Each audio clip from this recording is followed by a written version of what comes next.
तुम्ही निवडणुका जिंकून तुम्हाला शेवटी साध्य काय करायचं? अरे रावणाची लंका राहिली नाही, रावणाची नीतिमत्तेमुळं. तर तुम्ही तर की झाड की पत्ती आहे. तुम्हाला तर पासंगाला पुरायचे नाहीत. तुम्ही कशाला एवढं माजल्यावानी करता?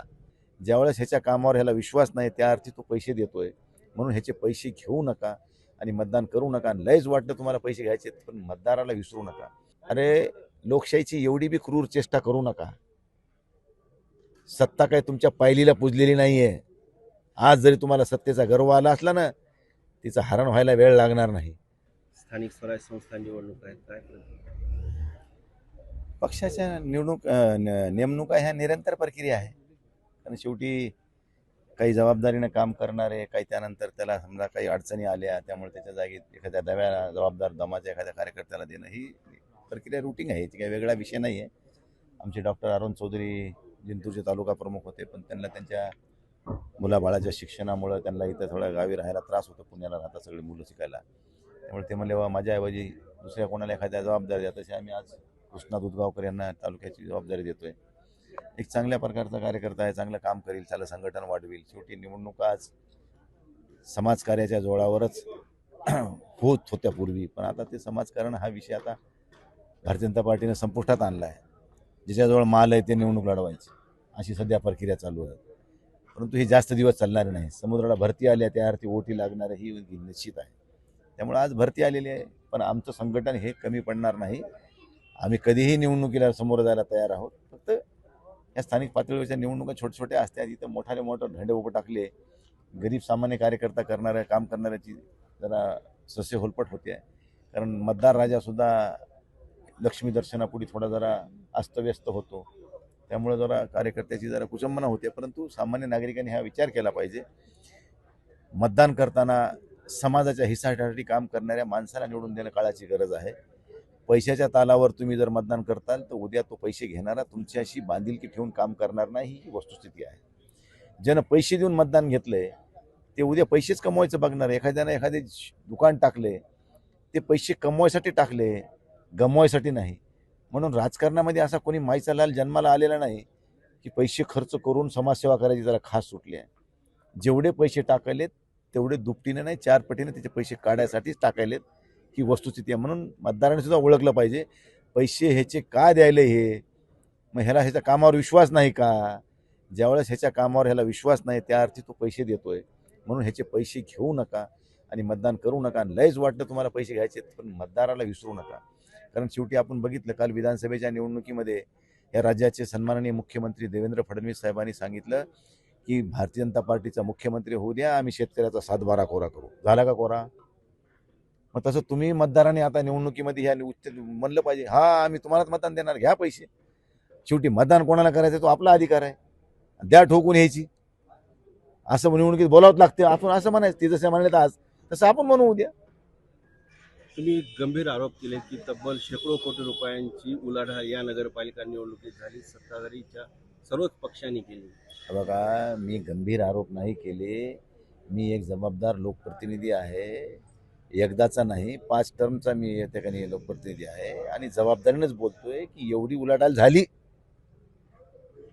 किमान 200 कोटी रुपयाची या जिल्ह्यामध्ये उलाढाल झाली. हा, काय म्हणणं आहे तुमचं? त्याला काय प्रूफ द्यायचं असते का? मतदारांनी पैसे घेतले, हे दिले, लोकांना विचारून दिले का दाखवून दिले कोणाला? पण ही वस्तुस्थिती आहे. कोणीही तुम्हाला सांगाल, जनरल माणसाला एखाद्याला बाईट घ्या की तुमच्या इथं तालुक्यात काय भाव चालला म्हणा मताला, आणि मग त्याचा लावा अनालिसिस करा. मग कुठं 2 पक्षांनी दिले, कुठं 3 पक्षांनी दिले. सत्ताधाऱ्याजवळ मालाशिवाय दुसरं काहीच नाही ना. कामाच्या माईचा बोंबाबोंब, काम काहीच नाही. सगळं प्रशासन चालवायले 4 वर्ष झाले सरकार. भर अब्दुल्ला गुडथैलीमध्ये हाणला माल त्यांनी सगळा. कोणाची सफाई नाही, कुठला रस्ता नाही, पाण्याची सोय नाही, काहीच नाही ना. सरकारला बी काही देणं घेणं नाही. डीपीडीसीचे एकतर्फी पैसे वाटले त्यांनी. 400 कोटी कालची डीपीडीसी झाली आमची परभणीची. 3.25 कोटी रुपये दिलेत खासदाराला. 3.25 कोटी रुपये 400 कोटी. अरे लोकशाहीची एवढी बी क्रूर चेष्टा करू नका. सत्ता काय तुमच्या पायलीला पुजलेली नाहीये. आज जरी तुम्हाला सत्तेचा गर्व आला असला ना, तिचं हरण व्हायला वेळ लागणार नाही. आणि उद्या निवडणुकीचा निकाल लागू द्या. नगरपालिकेच्या या पालकमंत्र्याला ग्रहण लागलंय, तुम्हाला माहिती आहे का? जिल्ह्यामध्ये एक बी भारतीय जनता पार्टीची नगरपालिका निवडून येणार, तुम्हाला सांगतो आज. एकीकडे पैसे वाटण्यात देखील महायुती पुढे आहे, दुसरीकडे मतदार याद्यामध्ये घोळ करण्यात देखील भाजप पुढे आहे. परभणीच्या महापालिकेच्या मतदार यादीत प्रचंड घोळ झालाय, प्रचंड आक्षेप आलेले आहेत. महानगरपालिकेमध्ये अक्षरशः आक्षेपांचा पूर आहे. अरे हे परभणीतच नाही आहे, अख्ख्या महाराष्ट्रात आहे, अख्ख्या देशात आहे. कारण भारतीय जनता पार्टी स्वतःच्या ताकदीवर आणि स्वतःच्या कर्तृत्वावर कधीच निवडणूक जिंकू शकत नाही. ती फक्त बेईमानी करूनच निवडणूक जिंकणार. आणि मतदान याद्यामध्ये खोटे नाटे नावं, आता मला सांगा, 10 प्रभागातले नावं 4 प्रभागात जाते कसे? म्हणजे जिंतूर रोडचे नावं वसमत रोडला, गंगाखेड रोडचे नावं जिंतूर रोडला. म्हणजे ही एवढी बी धूळफेक नाही करायची लोकांच्या डोळ्यात. लोक एवढे बी आंधळे नाहीत. कसं असते, सत्तेपुढे शहाणपण चालत नाही म्हणते ते ठीक आहे, परंतु एवढं बी तुम्ही लोकांना निग्लेक्ट करू नका. शेवटी ही मायबाप जनता कोणाचा माज कसा उतरवायचा हे जाणून आहे. फक्त तिला वेळ काळ सगळा ठरवून आला पाहिजे. आणि ज्या दिवशी हे ठरवून येईल त्या दिवशी भारतीय जनता पार्टीची नशा उतरल्याशिवाय राहणार नाही, हे तुम्हाला सांगतो. शहरातल्या सर्व देशमुखांची नावं प्रभाग नंबर 4 मध्ये गेलेली आहेत असं आरोप आहे. दिले असतील तर ते आता कट होतील ना, मग त्याला इकडलं कट करावं लागेल. तिकडे आम्ही निवडणूक आयोगाला सगळ्या सूचना केल्यात, इथल्या जिल्हाधिकाऱ्याला केल्यात, आयुक्ताला केल्या, सगळ्याला आम्ही विनंती केलेली आहे की बाबा बोगस नावं इकडचे तिकडे झाले असतील तर ते कमी करा. आणि कुठेही गेला असेल तर त्यानं एका ठिकाणीच मतदान करावं. त्याच्याकडून बॉन्ड लिहून घ्या की तुझ्या कोणत्या वार्डात तू मतदान करणार आहेस, आणि ते मतदानाच्या आदल्या दिवशी त्या पोलिंग एजंटजवळ ती यादी दिली पाहिजे. त्या तुमच्या प्रोसिडिंग ऑफिसरजवळ यादी असली पाहिजे की ह्या नाव 2 जरी असले, नाही तर डिलीट, यादीमध्ये डिलीट मारा. एका ठिकाणी कुठं ठेवायचं ते ठेवा, दुसऱ्या ठिकाणचं डिलीट करा. रहिवाशीपणाचा स्थानिक म्हणजे सक्षम पुरावा नसतानाही ही नावं बदलण्याचं अरे सक्षम पुरावा राहिला बाजूला, एकाच व्यक्तीचे 2 आधार कार्ड आणि दोन्ही आधार कार्डवर फोटो एकच पण पत्ते वेगळे. मग आता कसं होते? म्हणजे हे ठरू नये. भारतीय जनता पार्टी इव्हेंट राबवते, इव्हेंट. 24 तास 12 महिने भारतीय जनता पार्टी राजकारणाला व्यवसाय म्हणून बघते, व्यवसाय. आणि ते व्यवसाय करताना खोटं नाटं काही कर, भारतीय जनता पार्टीचा अजेंडाच आहे खोटं बोल पण रेटून बोल. त्यामुळे वेगळं नाहीये.